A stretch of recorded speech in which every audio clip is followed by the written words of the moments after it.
视频剪辑，你和大神的差距就藏在这些细节里。音效的添加，就是很多新手小白容易忽视的地方。今天老毛就来给你好好的分享一下8款超实用的常听音效，赶紧收藏起来，以防需要用的时候找不到了。第一，呼吸声，常用于转场物体的速度感和力量感，增强画面的冲击力。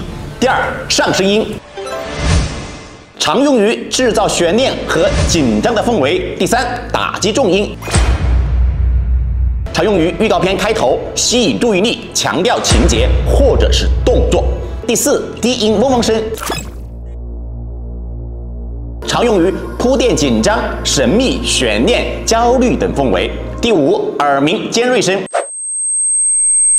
表现人物精神恍惚、思绪不宁的状态。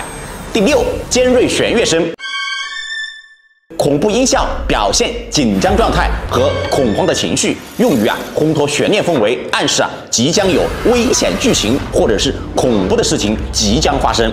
第10，小故障，可用于故障风转场或者是科技类的元素。第8，气势磅礴，